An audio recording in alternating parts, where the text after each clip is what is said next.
Well, good morning again, and welcome to the second session of what's shaping up to be a really wonderful conference. Thank you to the various entities that went into making it happen. It's a wonderful testament, I think, to the great job that you're doing, the fact that there's so much buzz and conversation. So I'd like to introduce the first speaker of this session, who is Jessica Keating. Jessica completed her PhD at Northwestern University in 2010 and is currently Andrew W. Mellon Postdoctoral Teaching Fellow in Early Modern Visual Culture at the USC Huntington Early Modern Studies Institute. I hope I got that right. She has co-edited and authored with Leah Markey several works on early modern collecting, examining the reception of objects moving both east as well as west between Europe and Asia. Along with articles in progress, Jessica is working on 2 book manuscripts, one a full-length monograph titled All Wound Up, Automata, the Holy Roman Empire and the Early Modern World, and another somewhat shorter work with the title Objects of Diplomacy, the Gifts' Role in the Birth of Cosmopolitanism, really dovetailing well with some of the discussion in our last session. So, Jessica?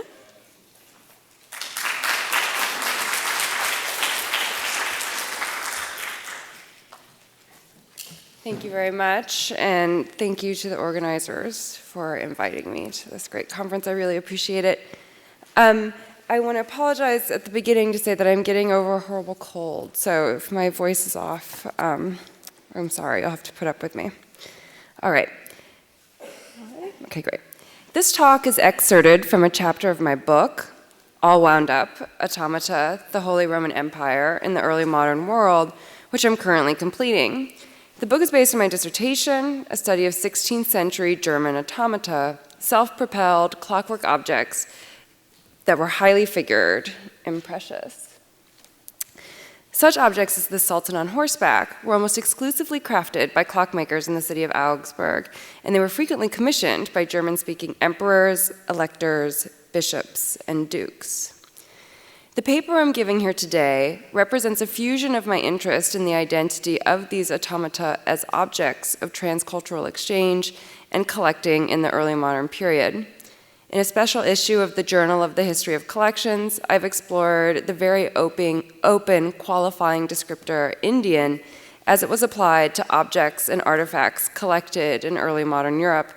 And today I will explore the impact of the transcultural movement of a particular type of automaton to India, the Diana automaton, which is this object you see here, and its role at the Mughal Court, or its role in this image, which you see there.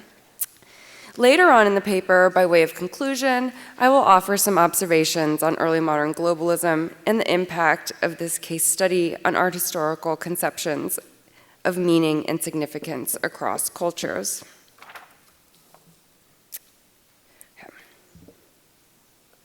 Here's a detailed image.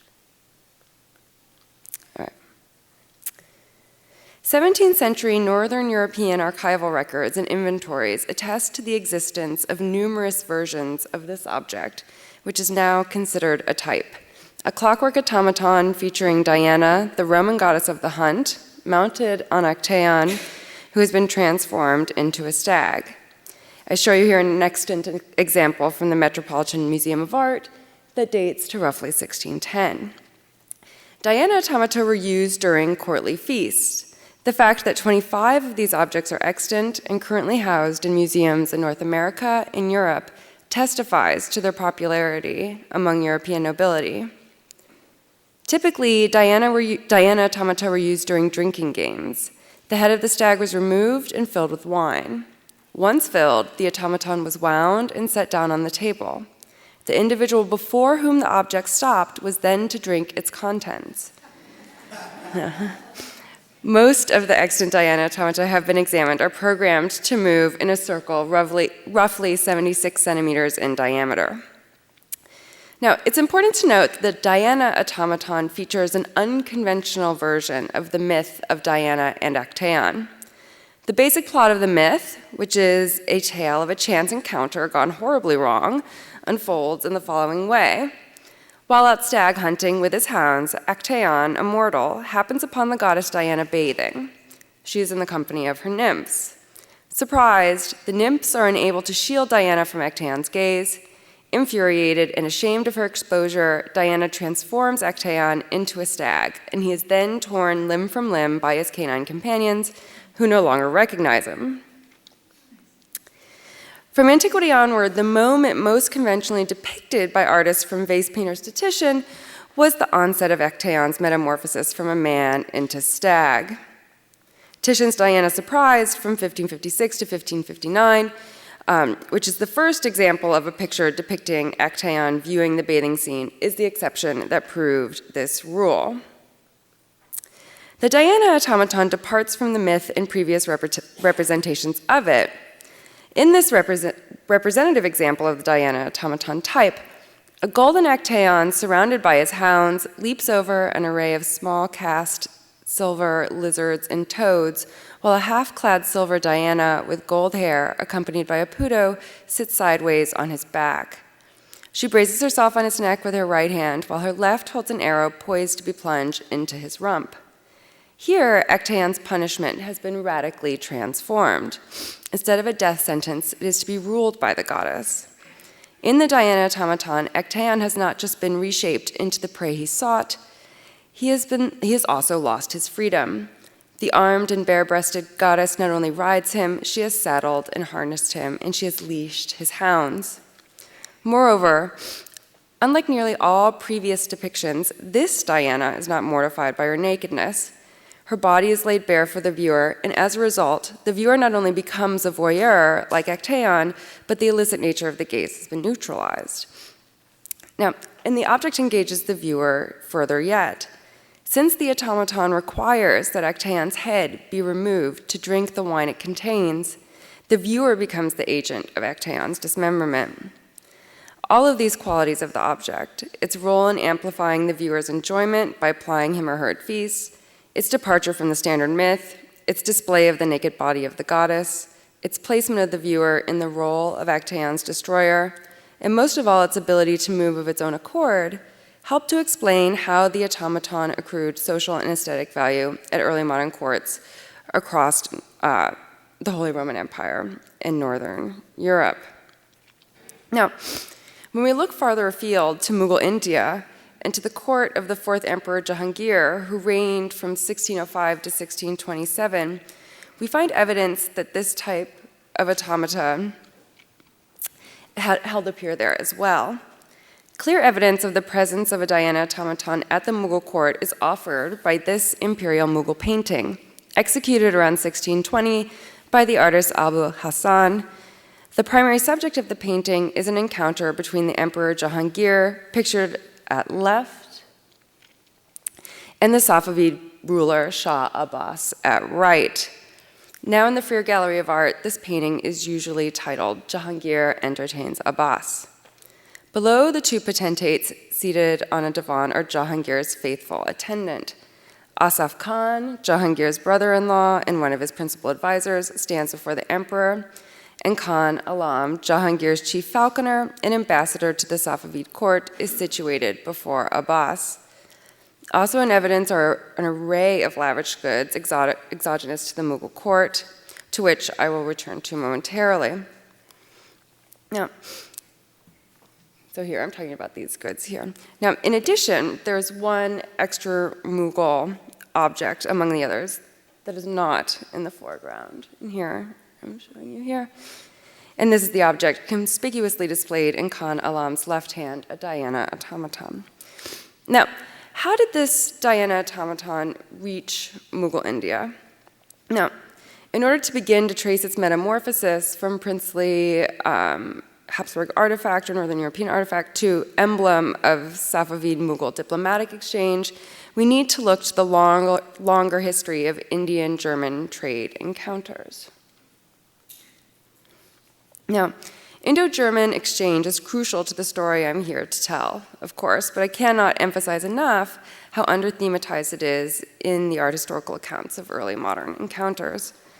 Two early 16th century prints do feature prominently in the history I am interested in resuscitating, and to be fair, are frequently cited, but they are the exceptions to the rule of the omission of Indian and German cultural exchange from the art historical literature. These exceptions are Hans Brockmeyer's The Peoples of Africa and India of 1508 and Albrecht Dürer's Rhinoceros of 1515. Both of these woodcuts owe their existence to German involvement in Portuguese trade in India. German mercantile families from Augsburg and Nuremberg, namely the Welsers, the Hirschvogels, and the Fuggers, funded the majority of Portuguese expeditions in India during the first 3/4 of the 16th century in return for trading rights and tax exemptions on pepper, spices, and gems. Portugal entered into the contracts because the Crown's funds had been severely depleted by wars in North Africa and expeditions along the western coast of Africa. As a consequence of this economic relationship, a number of German agents traveled to India to oversee the acquisition, storage, and shipment back to Europe of commodities. While in India, these German agents developed side businesses trafficking German printed materials and curiosities to the subcontinent. Letters, printed materials, and luxury goods from the German-speaking world traveled overland along a route that spanned over 8,000 kilometers, or 5,000 miles, and stretched from Augsburg to Venice to Aleppo, Baghdad, Ormuz, and then on to Goa. In the 1580s, the route was extended to Macau. By 1590, the entire overland communication network was organized and overseen by Ferdinand Krohn of Augsburg. While in Goa, Krohn made contacts with a number of merchants who dealt directly with the Mughal court, the most important of whom was a Flemish jeweler, Jacques de Cout. In 1619, de Cout left Goa for Agra, the seat of Jahangir's court, with gifts for the emperor and his son, Prince Khorram. The objects were clearly meant to exemplify de Cout's exotic merchandise and convey what he believed would have economic, socio-political, and aesthetic value at Jahangir's court. The gifts included the following: 3 large cameos, a square piece of white jasper inlaid with lapis lazuli from Punjab, a Florentine Pietrodora plaque representing the Archangel Michael soaring over a demon-infested hell, a pair of sheathed daggers, gold chains, and an automaton of a ship from Augsburg.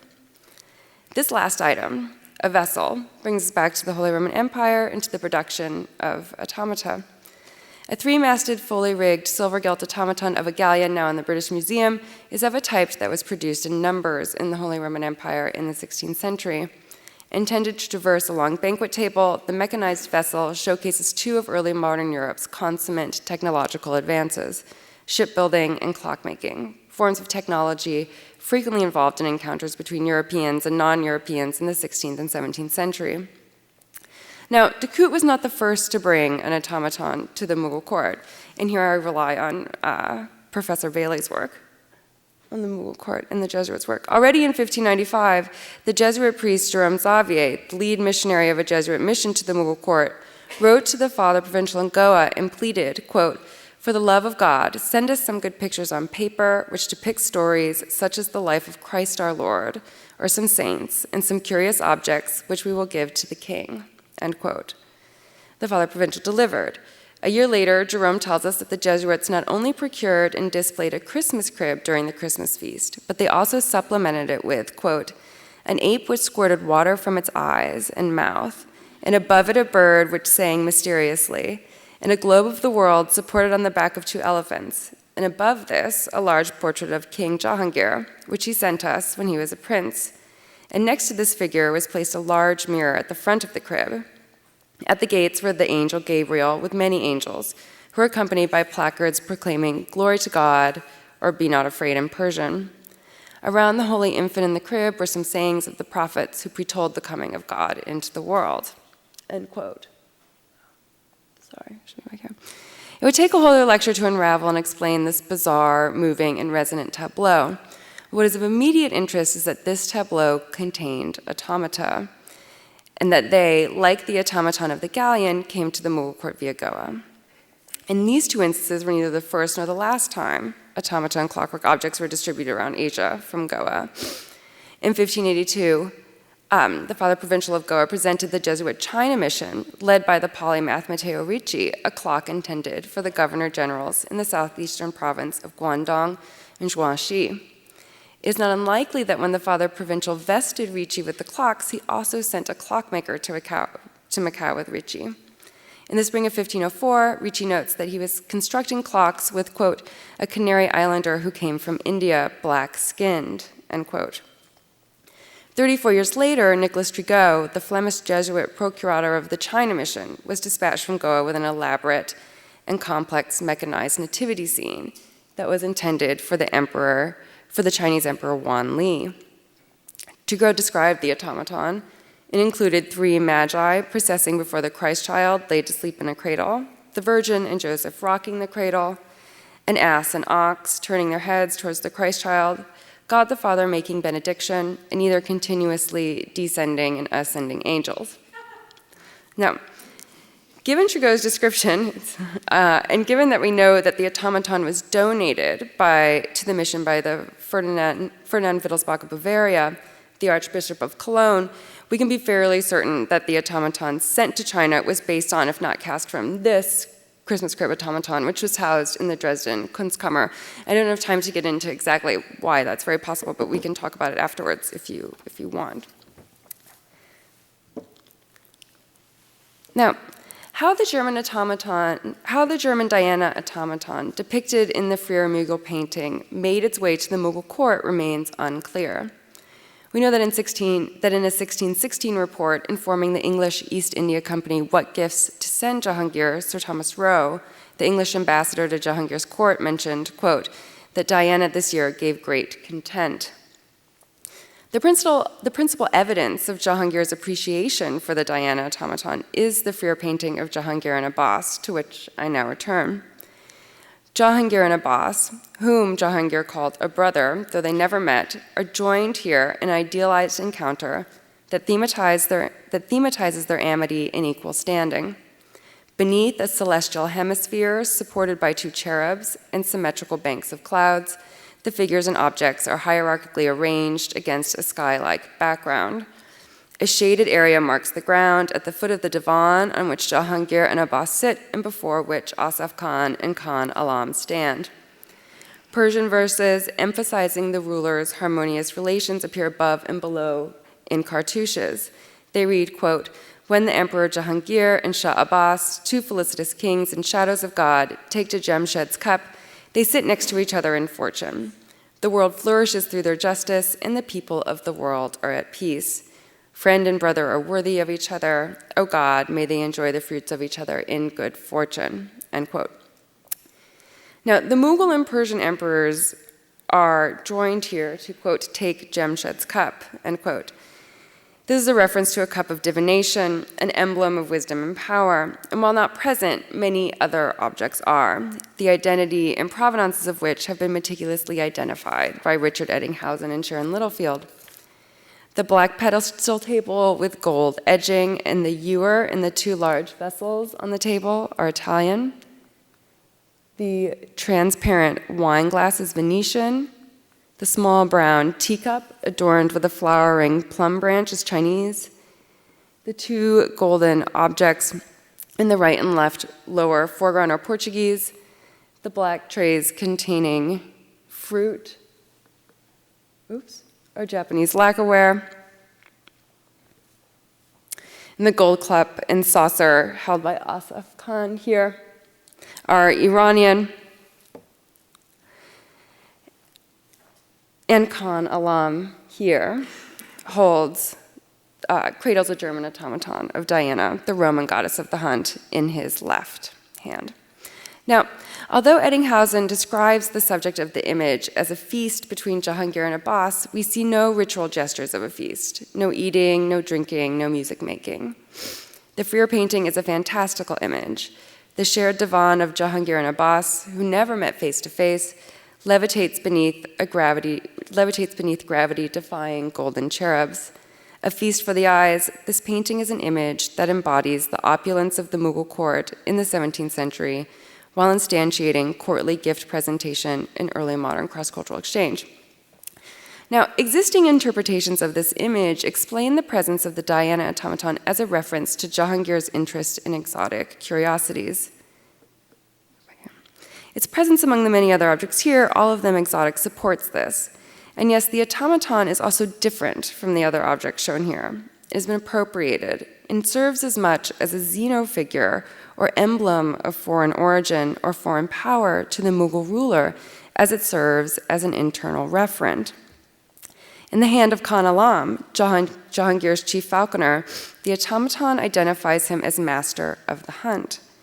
And I want to suggest that it's possible to go even further by suggesting that the metamorphosis represented undergoes its own metamorphosis.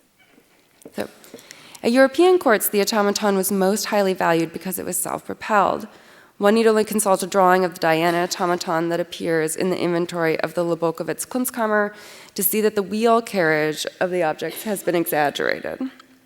I'm talking about that here. To signal the fact that the object could traverse surfaces. The anonymous author of this drawing compounded the fact that the object is in motion by adding a piece of drapery that not only frames the goddess's face, but also flutters in the air as if tousled by a strong wind. Now, at European courts, the Diana automaton was primarily brought out at feast to temporarily transform guests, constructed as it was to bring about their inebriation.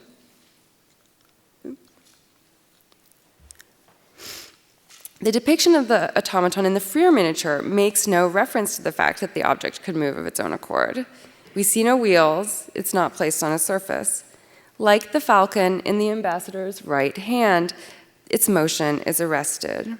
And together with the static figurine-like bird, the automaton seems to serve the purpose here of identifying Khan Alam as the chief falconer of the Mughal court. If, on the one hand, the depiction of the automaton in the Freer painting registers a conceptual cognate across German, Indian cultural spheres, Diana as a signifier of the hunt, on the other hand, omissions and additions, a lack of equivalence, characterize this appropriation. In the burgeoning literature on transcultural exchange, cultural and art historians often employ hybridity as an explanatory metaphor for coming to terms with objects that, like the Diana automaton, lack a stable identity as a result of their transcultural lives.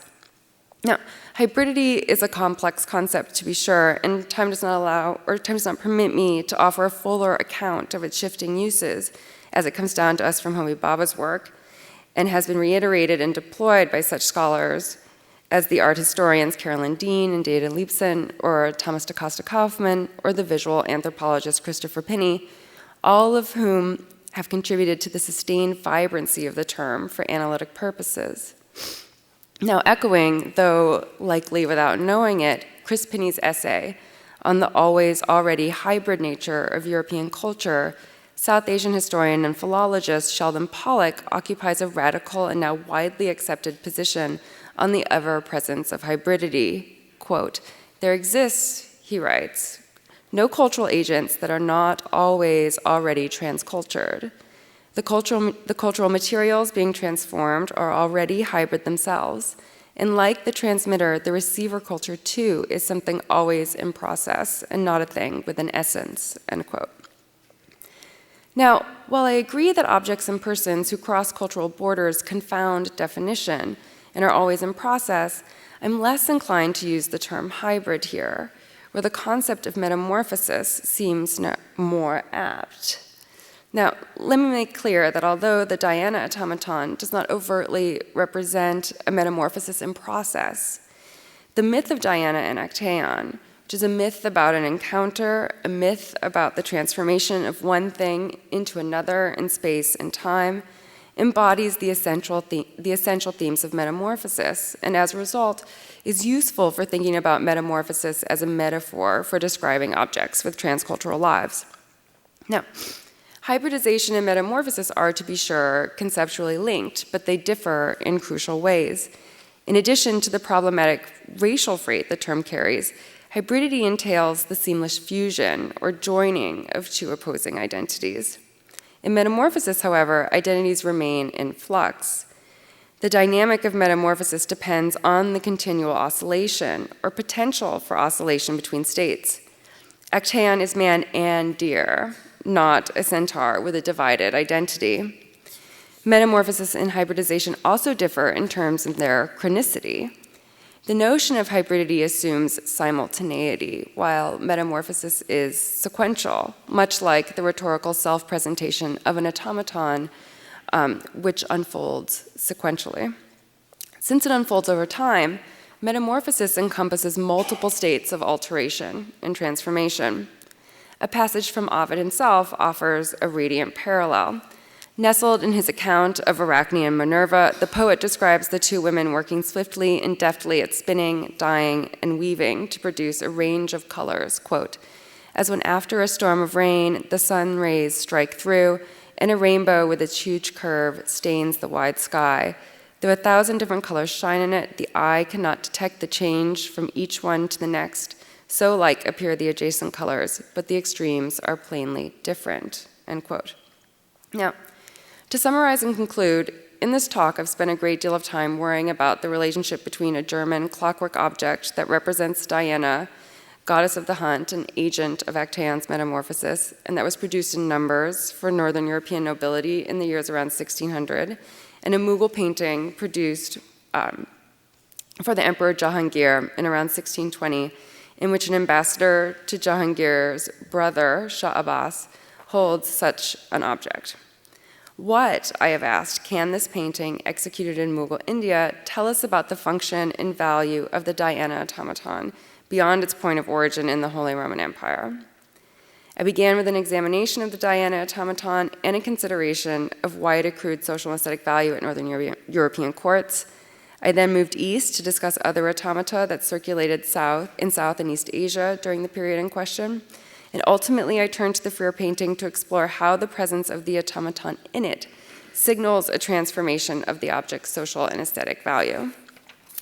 Now, in addition to complicating the social life of the Diana automaton beyond its point of origin, this talk has a further aim to which I have already begun to allude. It is potentially a stretch, and in any case, it's a proposal, as an alternative to the dominant model for analyzing objects that cross cultural borders, the model of hybridity. I have proposed that the inclusion of the Diana automaton in the Freer painting itself suggests a more apt and more robust metaphor for thinking about and describing transcultural objects. Now, hybridity has been a useful explanatory metaphor to throw into relief the fiction of pure identity, to denote mixing and uncertainty, and to describe an aesthetic that cannot be identified as local. And it accordingly maintains a strong conceptual hold on scholarship that deals with the transcultural flow of objects and images. Yet, despite its explanatory power, the hybridity metaphor has shortcomings, namely it collapses the temporal, spatial, and transformative dimensions of cultural contact. And I propose, therefore, that metamorphosis better captures what happens when, as a result of global travel and cultural recontextualization, objects and images accrue new functions and new values. There is one additional sense in which metamorphosis is especially useful to expand our explanatory framework. Crucially, unlike hybridity, it does not replicate the concept it opposes. Or to put it another way, metamorphosis does not imply the coexistence of homogeneous, monological, and stable cultures that are incommensurable. Instead, it underscores the elusiveness of unified cultural and social entities. Like Ovid's stained heavens, it reflects a world that is fluid. The extremes are plainly different, but often the eye cannot detect difference among the adjacent components of the whole. To conclude, while initially productive in pointing to the ways in which pure identity is artificial, hybridity forecloses the possibility of discerning or discovering something radically new because it narrows our intellectual reference. Metamorphosis, by contrast, allows for a vital, mutable world of meaning. Thank you.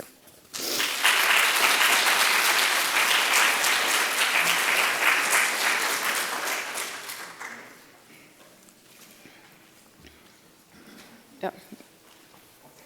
Megan? Just wait Oh. for the mic. Okay. If you would. Actually, I have a question for you. Okay.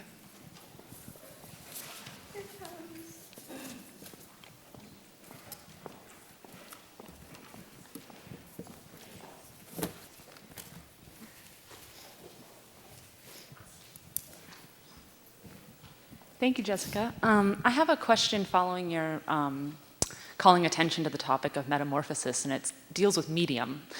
In the transformation of object into image from the automata and its performance as an event to, from event into representation, we could say, into the painting that you showed from the Mughal Empire. So I thought perhaps you could elaborate a little bit on another sort of transformative operation happening in your paper, and to talk a little bit more about, that this would move across a tabletop, across a horizontal register versus being cradled in the hand and so forth. So, if you could talk a little bit more about that, that would be great. Okay, so let me just be clear. First, you want me to talk about the kind of transformation of medium, and then to talk about it as it's treated differently as an object. It seems that there's, in the transformation from object into image, we also have another metamorphosis from event into representation. We have another metamorphosis from performance and the register in which it happens at the dinner table, for example, in this drinking game, versus being cradled and held and sort of made immobile. I mean, it ceases to be an automaton in this image. So it seems that questions of medium seem really important to your discussion, and to hear your thoughts on that would be great. It does, and it's something that I need to think about more vis-a-vis this drawing, right, of the automaton, which we find in this inventory, right? So as it's been kind of translated here, despite the fact that it's, been made a flat pen and ink drawing, right, there's still an indication that clearly by the author of this drawing to convey that this object could move of its own accord, despite the fact that it's in its drawing. And again, I point out here to the wheel carriage, which has been exaggerated, and then the addition of this drapery, which appears as though the object is moving, and the shadow here as well, exactly.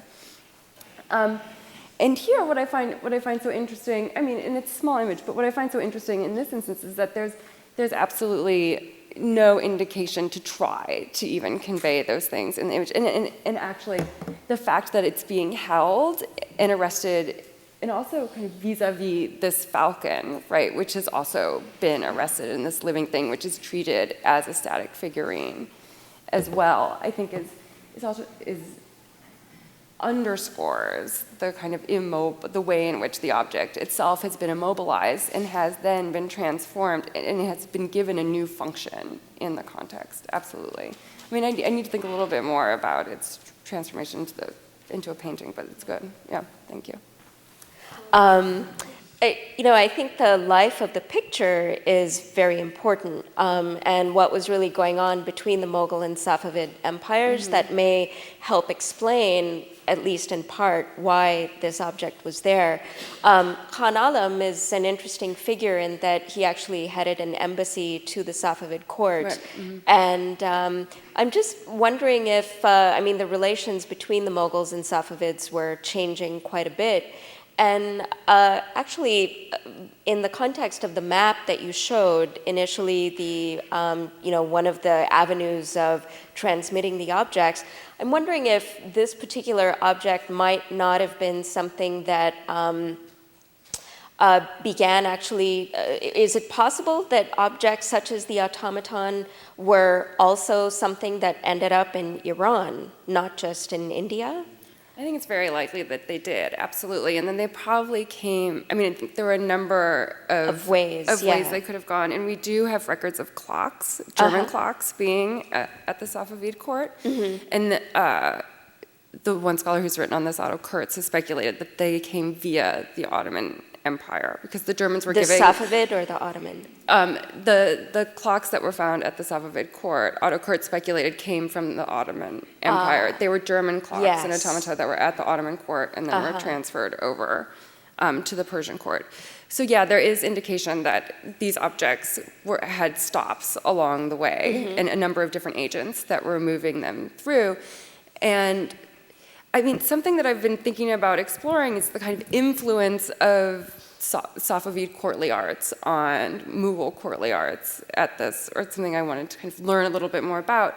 And to what extent, right, if these objects are traveling across this overland trade route, what other types of visual and material objects are traveling along that route, and how are they kind of imbricated with each other at the same time? I think it's all wrapped up in a sense. Right. So I guess the suggestion I would have, not to reduce by any means the life of the object, I just wanted to say, sort of grounded in some historical realities, could it be possible that this particular automaton, if it did indeed come via Iran, which was possible since Khan Alam and others did this very important embassy, which produced actually the likenesses of Shah Abbas that subsequently came to be painted. Is it possible that the object in some ways represented the Safavids and Iran rather than I don't think beyond, because it might have been something that was brought back with Khan Alam? I mean, it's possible, although I think that it's more likely that this object came. I mean, in a longer version of this paper, I kind of talk about Goa as this hub for where objects from Germany are brought and then dispersed throughout India and in the Mughal Empire. And I think that given the pattern of German clockwork objects that came from Germany regularly to Goa, I would think that it's more likely that it came via that route. It's not to exclude it, that it possibly came from the Persian Empire, but we don't, to my knowledge, there's no, we don't have any indication, or I don't know of any indication that there were clocks that were coming from Persia to the Mughal Empire, that I know of. No. Okay. I think there.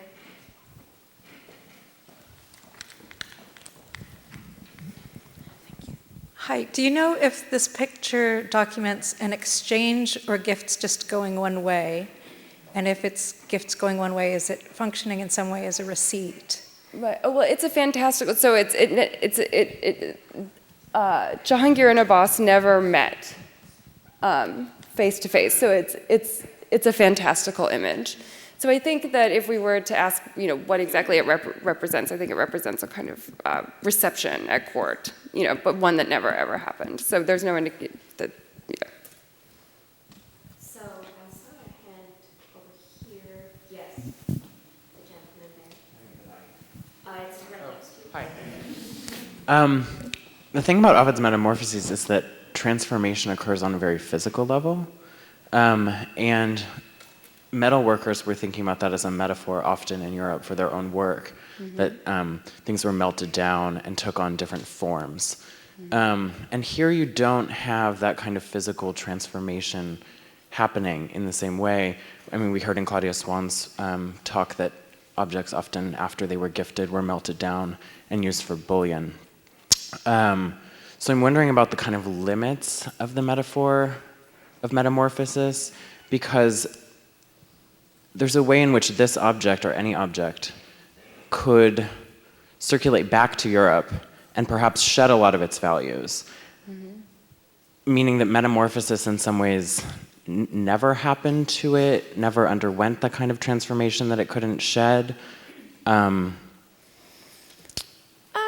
Like Actaeon. Actaeon doesn't get to shed being a stag until he's torn to pieces. Let me start at the beginning. So I don't necessarily agree that the metaphor falls short, because there's not a kind of material change of the material world here. Like, I think that you can still use the term metamorphosis even when you have a shift in value and in meaning, right? I wouldn't be kind of hold so tight to a metaphor that requires that there be a material transformation. At all. And I think that you can ground this notion, a more abstract notion of metamorphosis, and early modern notions of metamorphosis within a kind of theological realm, biological realm. I mean, I think that there are ways to think about it that aren't necessarily have to be tied to the material world. And then in terms of it, to go back to your point about how you presented a scenario about if the object, traveled somewhere and then it went back and then it would. I think then, am I wrong in thinking that then you would be assuming that the object would retain or then go back to its original, kind of value and meaning in the original context again? Is that what you're saying? What I was trying to get at was this this working? What I was trying to get at is more that when we talk about hybrid objects, it's an object that contains two cultures, and when it moves between one culture or the other, or between multiple cultural settings, it somehow retains both of those things within its very kind of fabric. Whereas what you're talking about is kind of additions or accrual of value that these objects could take on, and what I'm suggesting is that perhaps they can shed them just as easily, and that's what perhaps the metaphor of metamorphosis doesn't fully allow for as you're describing it. Maybe I'll have to think about that. No. Okay. We can continue the conversation, of course, later. I saw a hand here, and then Gina, and then Avina.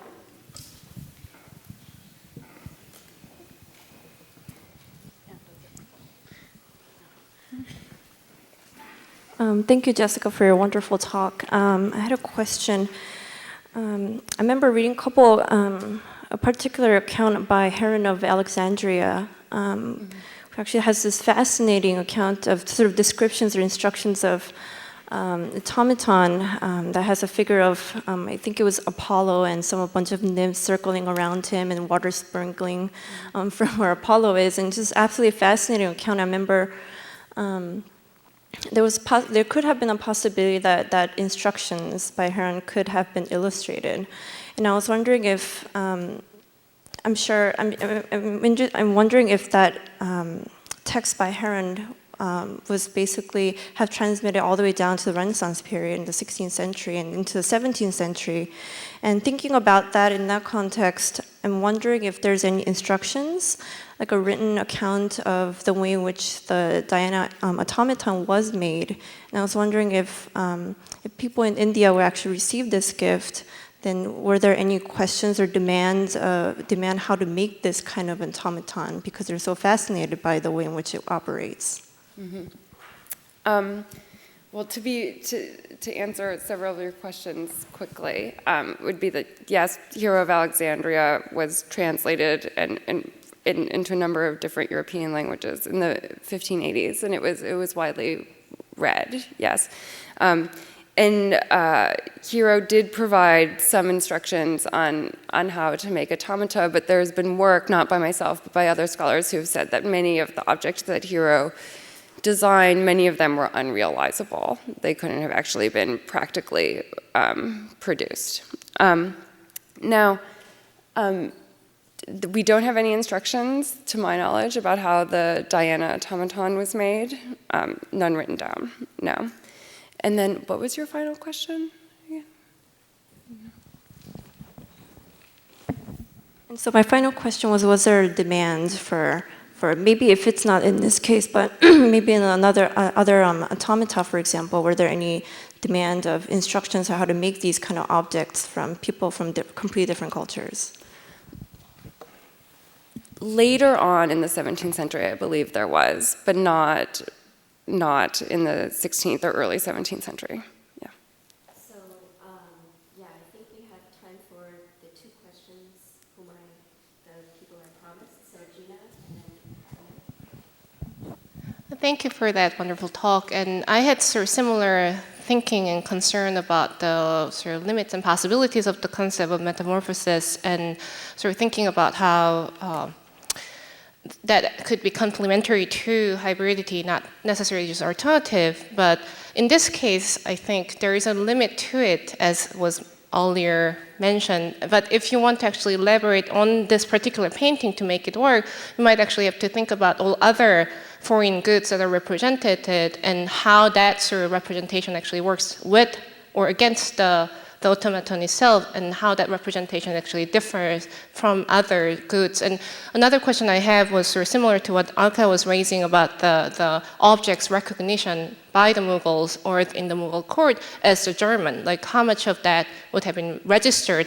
Like the foreign goods in like Europe was like Indian or Chinese, like this could be just European or somewhere, elsewhere, right, from Iran. So I wonder, like, how much of that we can sort of claim as sort of German emblem of sort of the trade? I guess I just want to clarify that it seems that the internal economy or the language of the picture would indicate that perhaps its really exotic origins might have been known, but because of the juxtaposition of the various figures and the objects, seems to me that this particular automaton would be more representative of Abbas and Iran at this time when relations were happy. Right. Because there was another time when they weren't so happy, and you've seen the subsequent picture where Abbas is kind of towering with Jahangir. Right. So, yeah, just to clarify that observation. Yeah. Do you want to say something further? No, I mean, I think, yeah, I mean, We can talk further, yeah. perhaps. There's time for one more question. It's just there. Well, thank you for your talk. I have a point which might actually work with your line of thought. Because what struck me about Jahangir, and not only this picture, but the other one, the famous one with King James I of England, 1630 as well, and where he is sitting on a sand clock, Yeah. is quite interesting to compare with this one, because what I feel about I don't like the word iconography of this picture, but the composition of this picture is something which has to do with automata. Look at the picture itself. I mean, the upper part with the angles holding this band, actually that's a very typical mechanical clock, what you see here, which we know from mechanical devices books, Arabic books. So you're thinking here, Yes, these looks like yes, wheels and yes. clocks. Now, Yeah. the whole scenario seems as if Jahangir and Shahbaz became to be automata. They look like a mechanical device. And if you look at Jahangir with King James, when he sits on a actually clock, he became the figure sitting on the clock like an automata. He becomes an automaton. So I wonder if you could think in this direction, if you brought already the automata in this picture.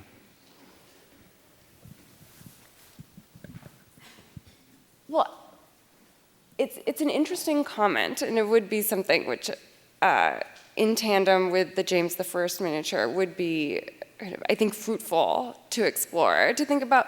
But I guess my question back to you would be like, so what would be, how would we then, if we then begin to think about this image as an automaton, right? What does that do for us? Well, how does it change, or how do you think it changes, viewing this image as an automaton? You know, I'm thinking about the aesthetic. There is an aesthetic that has been brought through an object that came to the court. The object brings also aesthetic. It doesn't bring only, you know, itself or the stories that's bound to it or technology. It brings also aesthetic. There is an aesthetic in automata. And the question is to look if there is a kind of aesthetic influence through object into painting. That's what I'm suggesting. Yeah, no, makes sense. Okay. Well, I mean, I have to think about it. I mean, on initially, I wouldn't say that I mean, I guess I'm not seeing it the way that you are, but maybe we can talk about it later. Anyways, yeah, okay. All right, thank you. Yeah.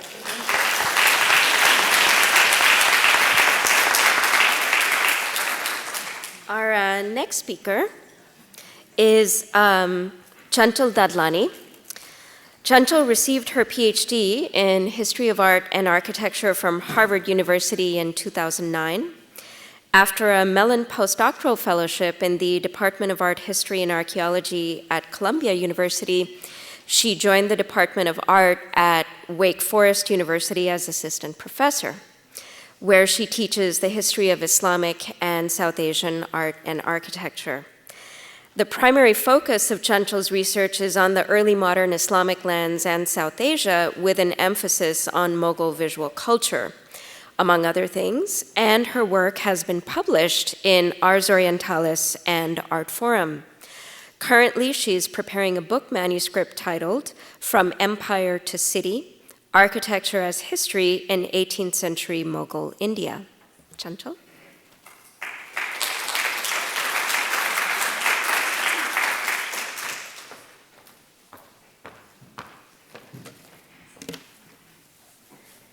Well, thank you, Alka, for the introduction, and thanks, of course, to the organizers for the invitation to participate. My talk today does not deal with late Mughal architecture, but rather a newer project on artistic exchange between France and India. In 1778, an officer of the French East India Company by the name of JeanBaptiste Jourdain returned to France after a 25-year residence in India.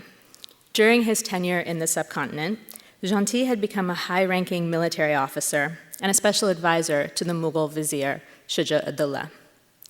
During this period, before the firm establishment of British imperial power in the 19th century, the English and French East India Companies competed against each other for territory, trade routes, and strategic alliances in the subcontinent.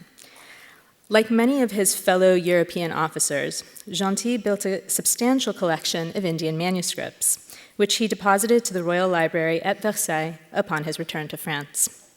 The Gentil collection was impressive in scope, comprising albums, Mughal albums, as well as Sanskrit, Persian, and Arabic manuscripts on history, law, religion, lexicography, poetry, and calligraphy. But what set Gentil apart from other European collectors in India were his collaborations with Indian artists and with local scholar translators known as munshis. With these local artists and translators, Gentil produced a set of illustrated manuscripts and albums that narrated his experiences in India alongside the histories of the people he encountered. The objects that Gentil produced were wide-ranging. Examples I show you here are an atlas of the Mughal Empire and a miscellaneous history that covers topics from numismatics to India's historical dynasties to its various religious traditions. The particular object that I will focus on today is the so-called Gentil album of 1774, comprising 58 minutely detailed paintings and a series of accompanying texts. The album depicts major historical battles, contemporary court ceremonies, annual religious rituals, and individual portraits. It also visualizes the central philosophies of Hinduism, Islam, and Buddhism. Finally, the album portrays its patron participating in current political events. The illustrations were planned by Gentil, who divided the folios into sections, penned in the subjects to be depicted, and also composed the related textual passages. These were written in French and based either on first-hand observations or, as I will discuss today, on Indian textual sources. Though the individual folios are unsigned, the artists Mohan Singh and Navasi Lal are mentioned in a short preface, and we know from Gentil's memoirs that these two painters were active in his studio. The Gentil album has long been understood as a general customs and manners album, a recording of people and events that Gentil himself observed. This description all but erases the hand of the artists involved in the project and also overlooks the fact that Gentil based the folios not only on his own observations, but also on Mughal historical sources translated from Persian. In my paper today, I undertake a deeper exploration of the album that takes these issues into account.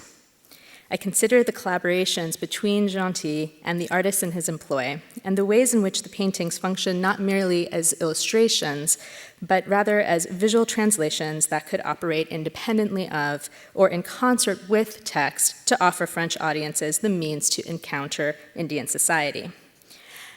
I then argue that several of the illustrations are actually based on a classic Mughal historical text from the 16th century, the Ayani-Akbari, or Institutes of Akbar. Finally, I examine the curious intermingling of genres within the album, interpreting scenes that featured Gentil himself in relation to the supposedly ethnographic folios in the album. I reveal the complexities involved in developing and producing an object that was intended for cross-cultural circulation, as well as the ultimate effect that its portability would have in producing meanings. And now to turn directly to the album.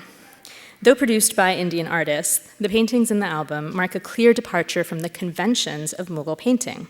On the left, we're looking at a court assembly, or a darbar, from the Gentil album, and on the right, a darbar from a Mughal manuscript, the Padshah-name of 1657. In this example, we see that the neatly composed and detailed Gentil image dismantles, decodes, and translates the classic Mughal court scene. In both images, the Mughal emperor is enthroned and shown with a halo. In Mughal imagery, the halo is an established iconographic attribute that signals imperial status. Yet while both paintings are conceived around the central figure of the Mughal emperor, their compositional differences are readily apparent. While in the Mughal painting, nobles, attendants, and ceremonial objects all occupy the same representational space, in the Gentil image, these elements are separated and carefully organized into rows and columns. The scene is thus broken apart and organized, with a premium placed on regularity, legibility, and systematic comprehension. It is effectively dissected. Dissecting the scene in this way is only the first step in a longer process of analysis and translation.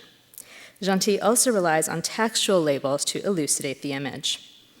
By reading the labels, we learn that in the upper level are high-ranking nobles, such as the prime vizier and head generals.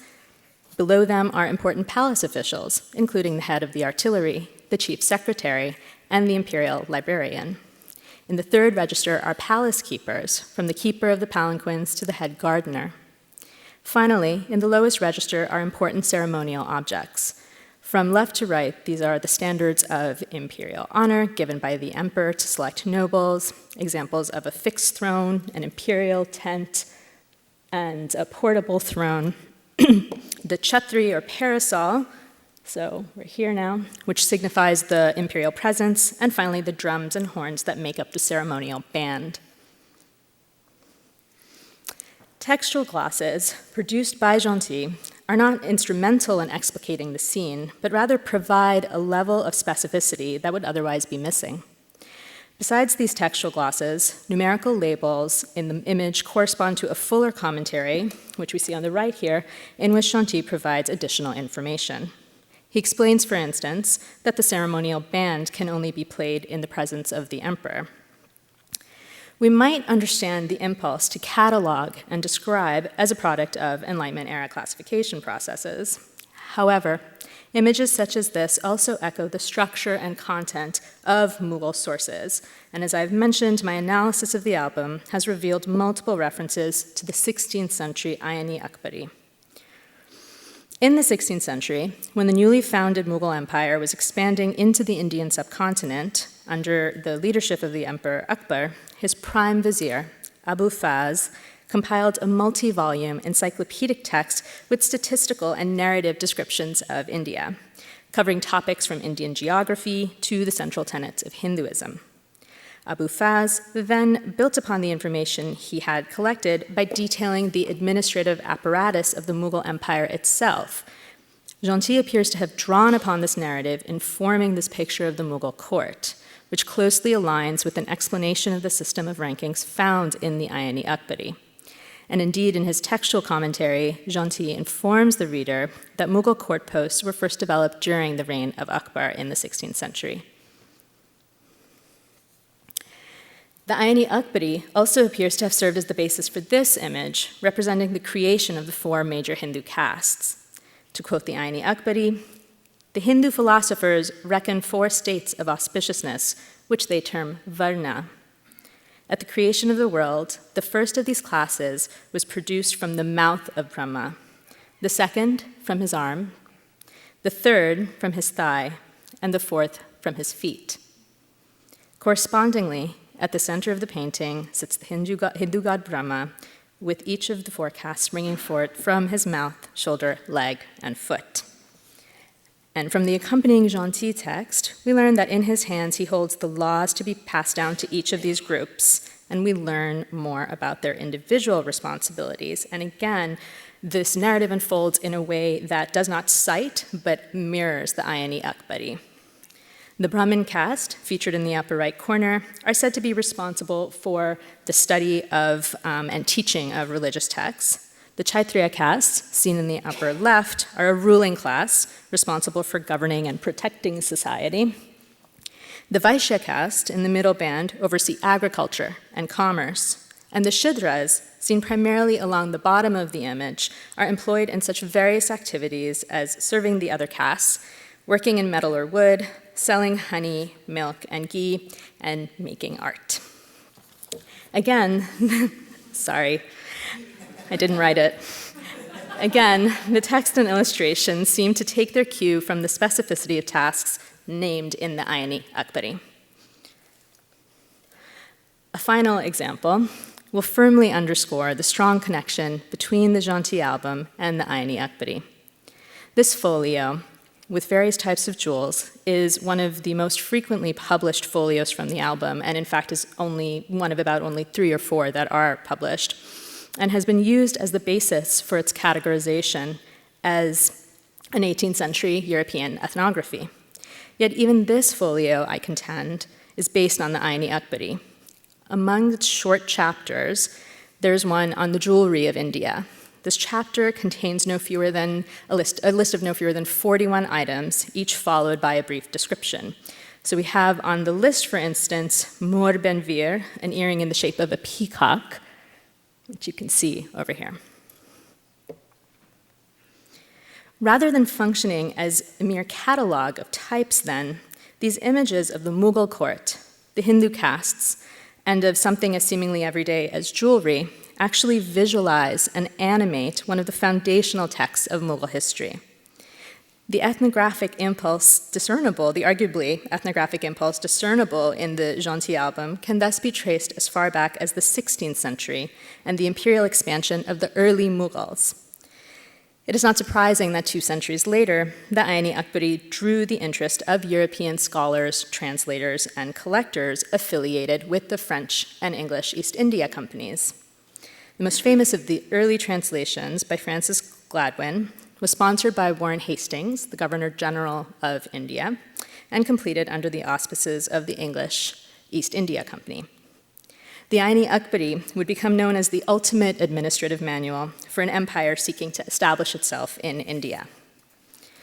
Now, what's unique about the Gentil album is the mode of interpretation and expression that the translation takes.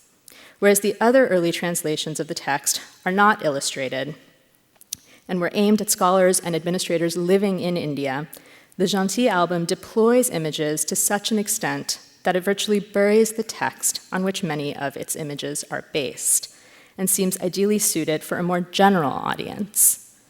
As we experience the album, we encounter an object that not only analyzes and translates the past, but also approximates a contemporary in-person encounter.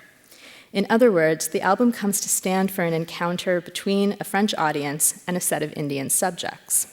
Gentil and his artists may have been basing their paintings on important passages from the Ayni-Akbari, but the images can ultimately be read more generally. Gentil clearly conceived of his entire collection with mobility in mind. Once again, his illustrated histories were written in French and ultimately deposited at Versailles. The result in this particular case was an object that was multilingual and multivalent in a variety of ways, expressed in the languages of text and image, containing French captions based on Indian sources, and legible as both a translation of a specific Mughal text and a general ethnography. Another striking element of the album is the way in which it couples the Ayni-Akbari-inspired images with scenes depicting Gentil and the Nawab Shuja Abdullah. Now again, Shuja Abdullah was the prime vizier of the Mughal Empire and the ruler of the powerful province of Awadh. Although Gentil was installed as the French resident in Awadh, over time he became a special advisor to Shuja, earning the Persian title Rafi'udullah Nizam-e-Jang Bahadur Tadbir ul-Muluk, or uplifter of the state, leader in war, the valiant, and the council of kings. Gentil ultimately dedicated his memoirs to Shuja Abdullah, and he appears to have honored the ruler in the Gentil album as well, following this example set by Abu Faz 2 centuries before. Just as Abu Faz had written about the life of the 16th century Emperor Akbar, so too do parts of the Gentil album recount important moments in the life of the 18th century Shuja Abdullah. the Abu Faz Chronicle thus serves as an inspiration, or perhaps even a template, for the parts of the Gentil album that relate to the 18th century. The image on the left portrays a procession during the Shi'i holy days of Muharram, and on the right, we see several depictions of royal hunts. Now, on one level, these might be read generically as ethnographic depictions, each of them documenting characteristic cultural practices. In the Muharram image, figures are neatly lined up, creating a regular rhythm along the page and allowing figures and objects to be clearly displayed. As with the earlier depictions, numerical labels correspond to an explanatory text. However, a single textual gloss says Nabab, signaling out from the crowd of black-robed figures the Nawab Shuja Abdullah. On the right, too, we do not have generic hunting scenes, but rather a series of images exhibiting Shuja Abdullah's abilities in falconry, archery, shooting, and swordsmanship. Gentil has personalized images that might otherwise be understood as purely documentary, adding an additional layer of meaning and specificity to them. In parallel, the accompanying texts provide brief descriptions and histories of Muharram and the hunt, respectively, but augment these with much longer accounts of Shuja Abdullah and references to his alliances with the French. In other parts of the album, Gentil highlights the close relationship he shares with the ruler, suggesting that he himself is the Abu Faz of the day. The image on the left depicts the Treaty of Allahabad. After Awadh had been defeated by English forces at the decisive Battle of Buxar, Shuja Abdullah entrusted Gentil with the task of brokering a peace settlement with the English. The painting features the signing of a peace treaty with the English and Awadhi delegations seated around a table and map. After these events, Gentil was presented to the Mughal Emperor Shah Alam, an event recorded in the image on the right.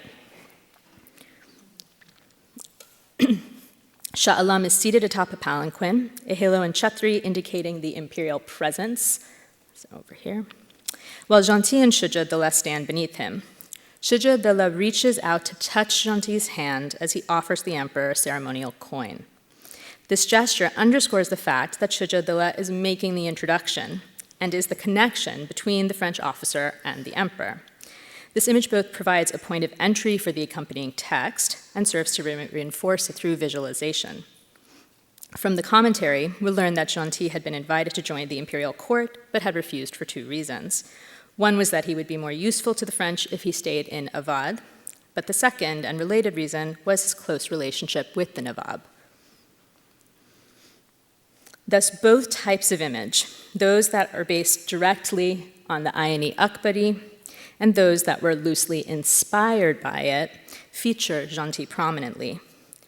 Not only does the album mediate between two cultural zones, France and India, it consistently emphasizes Gentil's role in that mediation, whether through a textual gloss or through an image depicting his involvement at the court of Shuja Abdullah.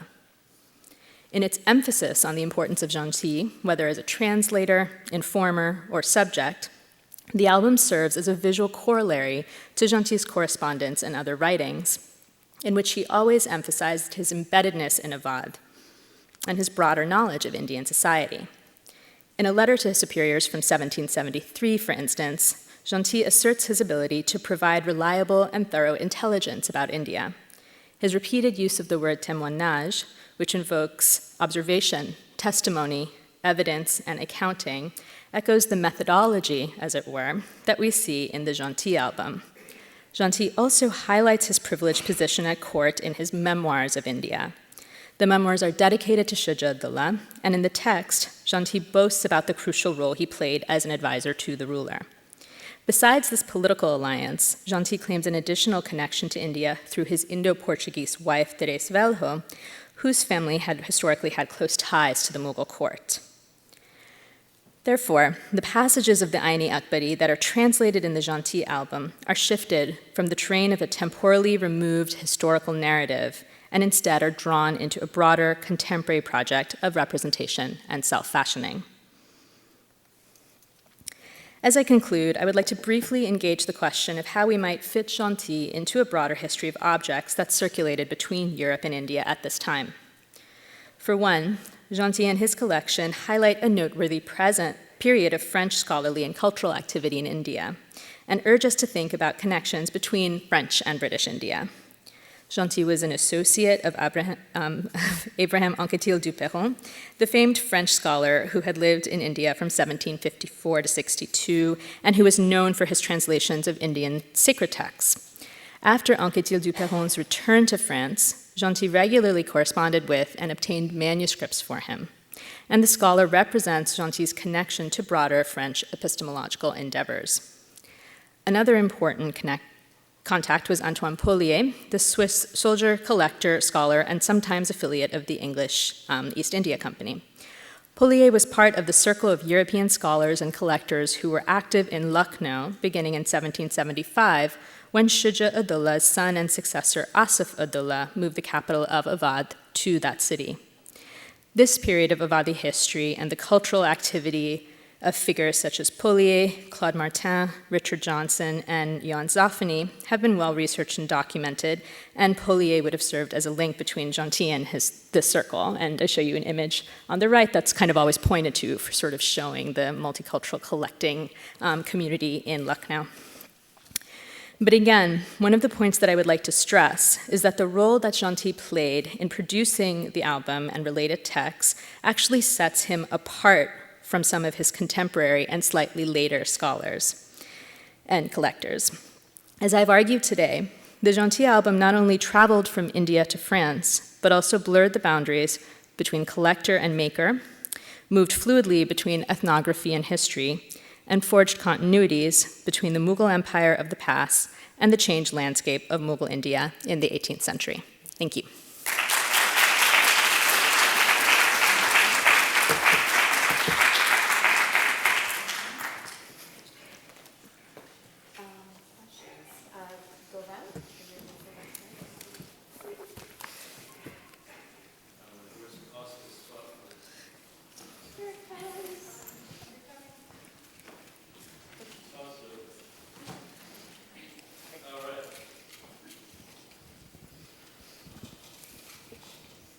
Thank you very much. Thank you for a very interesting paper. I quite enjoyed that. Especially the drawing the connection with the Ani Akbari. The thing that I find very interesting, I wonder if you could maybe talk about a bit, is the sort of visual vivisection that's going on here. We have a vivisected darbar scene here. Right. And how do we get from the Padshah Name to this? And did that happen in India, or did it happen because of, as you were talking about, sort of Enlightenment-inspired scientific treatises? Mm-hmm. Where does that happen? Where does that translation happen? I mean, the actual individual images are still quite, late Mughal in style, but what they've done with it, I find fascinating. Mm-hmm. Absolutely. So, to be very clear, the album is produced in India. It's conceived of in India. What's really interesting is that Gentil is in India as of 1752.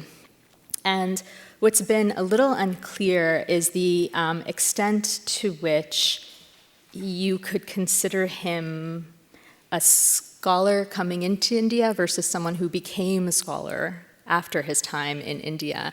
And I think this is where the question really comes in terms of what his kind of influences are and the kind of broader intellectual endeavors that he's engaging with.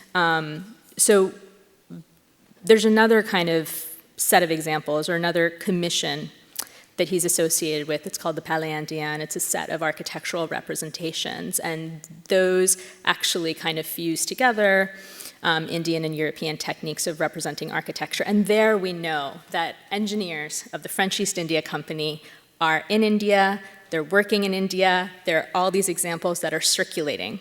We don't really have something like that for the Gentil album, that's that clear.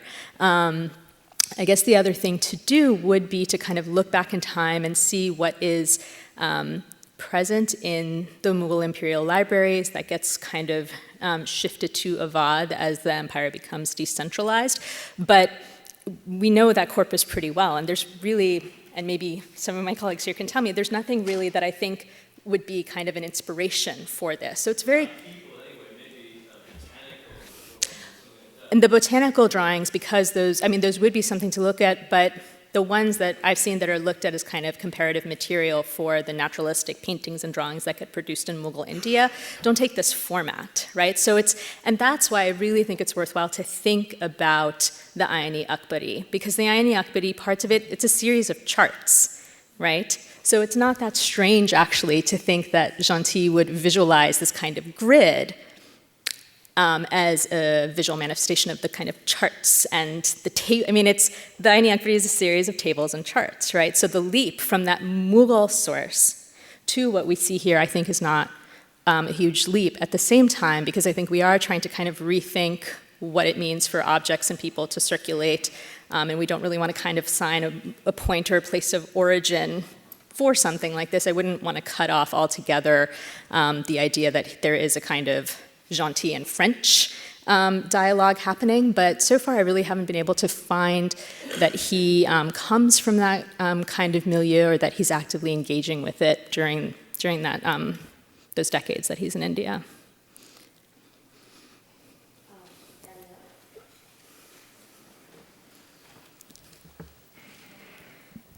Thank you so much. This is fascinating. And part of what's interesting to me is that I know nothing about India, French India, British India, but I know the Spanish Americas, and I have an example of something that looks not unlike this, produced very close to the time by someone who's decidedly not a scholar. He's an imperial administrator. He's a treasurer. He's an accountant. And he commissions a painting that is a grid that has sort of the typology of the peoples, the things, blah, blah, blah. And he does it especially for export because he can parlay this into currency within the imperial administration. Right. So he is drawing from European traditions of sort of how to represent, how to itemize both foreign peoples, but also stuff, right? I mean, there's also 18th century prints of wigs that look not unlike this, right? Like it's the long hair, the short hair, this haircut, that other haircut. So there's certainly a European visual element here. But part of what's interesting to me is that what is the use of these things? What work can they do? And what use is it to him to portray himself or have himself portrayed as an expert in India, within the imperial administration, but in a visual register? Why is a visual register important? Because I'm wondering, the Ayani-Akbari, would this be legible to a French audience? Would this be meaningful? Or is it being made invisible because it doesn't matter, right? And what matters is him sort of taking that role there. That's exactly what's happening. And I think this is when it's really useful to think about differences between French East India Company production and English East India production, because the Ayani-Akbari is going to be meaningful in a very different way for the English, again, because they, at this point, are the ones who actually, the French and the English have settled, have kind of brokered an agreement where the French are really supposed to be gone from India. And actually, this is another interesting point, is Gentil really does seem to be acting in isolation. He's not really, there's not a French community of collectors or scholars that he can kind of be in touch with in the subcontinent. And in fact, Warren Hastings writes letters to Shujah-ud-Dawla begging him to get rid of Gentil because he's the last remaining kind of Frenchman of any influence in the subcontinent. And in a way, that's kind of so tragic because Hastings is a great patron of East India Company scholarship and art. And I sort of want to put them at a table and say, but Gentil's making all this stuff that you would find really interesting. But Gentil's intention, I think, is very different from someone like Francis Gladwin, who does a full textual translation of the Ayani-Akbari, and it's absolutely about what you're saying, which is that he's trying to kind of build up this body of material that will testify to his credibility as an India expert. I think that's very much his plan, and in a longer version of this, I argue just that. What's interesting is, so he goes back to France, he's received at Versailles, and it should go well because he has this great relationship with Shuja'at-Dawla. He has this excellent, and Shuja'at-Dawla is dead, but he has this excellent sort of body of materials, but he kind of falls into oblivion. And I think what this has to do with, and here Meredith Martin's work is really on Tipu Sultan and Mysore in France is really important, because what happens is that the French, I think, actually calculate that they have no chance of taking back India through North Indian contacts or military victories. They really have to forge an alliance with Mysore and the south. So because of this, all of Gentil's knowledge is based on kind of North Indian culture and history and society. So it's kind of useless in a way. But I find this so fascinating because if this is true, it means that the French are actually not thinking of India monolithically, but they're making distinctions between North and South India and the various regions. So absolutely there's an effort, his motivation is to kind of establish his credibility, and it just doesn't go very well once he goes back to France for those reasons. Okay, I think we have time for one more question, but of course the discussion will continue. Thank you so much. I love the way you've pulled all this material together. And I'm really looking forward to seeing the big work that's going to come out of all of this.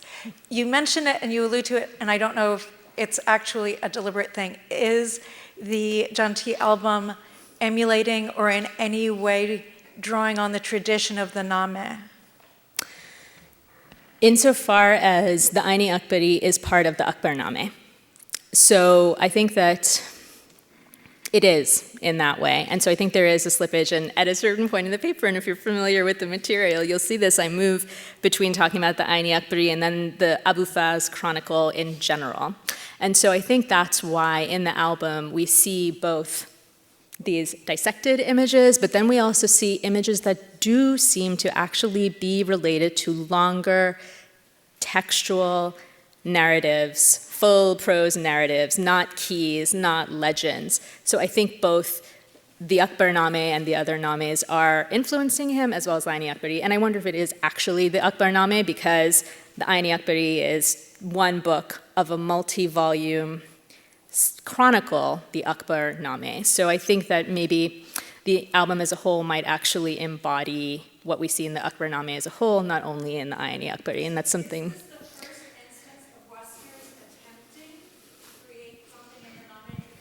I would think so, and you know, again, I don't know how far it really ends up going, at least not in this recognizable fashion. You know, I think the thing to do is to both draw connections but distinctions between this 18th century moment and the kind of album-making practices, say, of the 19th century, based primarily in Delhi. Okay, well, unfortunately. Thank you.